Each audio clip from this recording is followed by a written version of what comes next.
All right, let's talk about a really crucial piece of AI infrastructure, the feature store. You might have heard the term, but what is it really? Well, it's kind of like the hidden engine that makes machine learning actually work fast and accurately out in the real world. So let's dive in. First up, we've got to understand the problem we're even trying to solve here. You see, so many machine learning projects hit this hidden wall. They go from having a perfect experiment in a data science notebook to trying to make it a live production system, and everything just falls apart. It's a massive challenge, and it trips up even the best teams. So what gives? Why does this happen? Why does a model that looks amazing during the training phase suddenly start making garbage predictions the second it sees real-world data? It is one of the most frustrating problems in MLOps. And you know what? It almost always comes down to one single thing. And here it is. This is the big one. The fancy term for it is training serving skew. All that means is that the data your model learned from is different from the data it's now predicting on. And even the tiniest little mismatch can throw the whole thing off. Keeping that data perfectly consistent, well, that's incredibly hard to do. You know, this one problem, it creates this awful vicious cycle. You get different features between training and serving, which leads to bad predictions. Then you have every data scientist manually engineering their own features, which creates tons of duplicate work. And when nobody can reuse anything, development just slows to a crawl.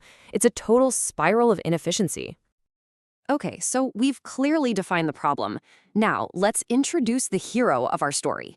The solution to all this chaos is a centralized system that was designed from the ground up to solve these exact problems, and it's called the feature store. So what is a feature store? Simply put, it's a central hub for all of your ML features. It's your single source of truth. It stores them, it manages them, it serves them, it even versions them so you can go back in time. And this allows them to be reused across tons of different models.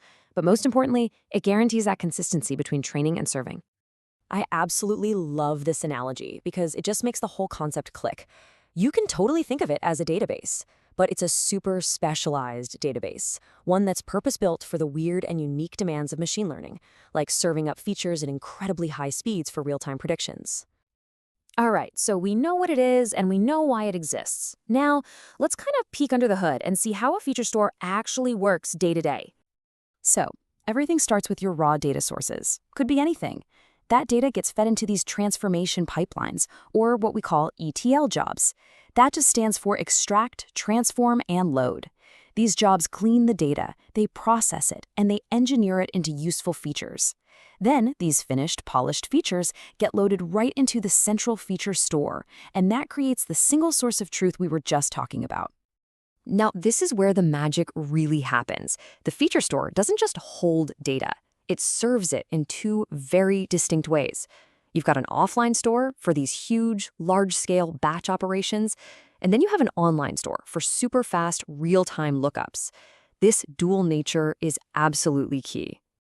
And this architecture just brings it all together beautifully. The offline store feeds all that historical feature data into your model training pipelines. At the same time, the online store serves those exact same features to your live model in production for making real-time predictions. And just like that, the training serving skew problem, it's solved. Let's take a closer look at these two components because they're super important. The offline store, that's built for analyzing massive data sets, right? It uses technologies like BigQuery or data lakes. Its whole job is training. The online store, on the other hand, is all about pure speed. It uses these low-latency databases like Redis to grab a single user's features in just a few milliseconds for an immediate prediction.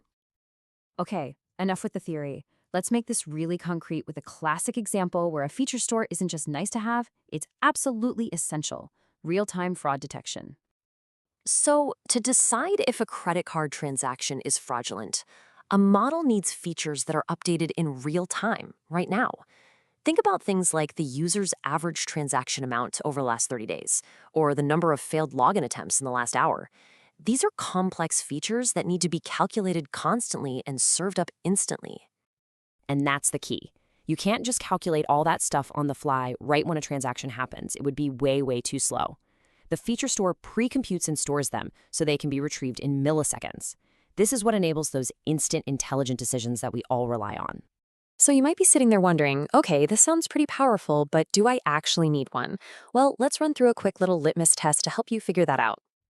Look, if you're working on a small, one-off project or your data almost never changes, you probably don't need to worry about this. But the second you need real-time predictions, or you have multiple models that need to share features, or you have multiple teams working on ML, a feature store becomes absolutely essential. It's pretty much a must-have for scaling your AI efforts. So let's just zoom out one last time and recap the really transformative benefits you get when you adopt this kind of central hub for your machine learning features. Honestly, the difference is night and day. Before you have a feature store, it's just chaos. You've got features scattered in notebooks, different logic for training and inference, no audit trail. But afterwards, you have order. You have consistent data, reusable features, and a governed, scalable system. And the results really do speak for themselves. You get your models into production way faster, you stop reinventing the wheel with duplicate feature engineering, and you unlock some really advanced MLOps capabilities like continuous training pipelines, which are basically the gold standard for modern AI systems. This quote really puts the impact into perspective. I mean, think about that for a second. Half of the engineering effort in a lot of ML projects is just managing features. A feature store automates and centralizes that work. It frees up your brilliant engineers to focus on building better models, not just wrangling data pipelines. So, to wrap it all up, it's pretty clear that feature stores aren't just some nice-to-have tool. They are the fundamental backbone that you need to build reliable, scalable, production-grade artificial intelligence systems. And let me just leave you with this final thought, which I think sums it up perfectly. Look, anyone can build a model in a notebook. But if you want to build real machine learning that actually works reliably in the real world, you need a feature store. Thanks for tuning in.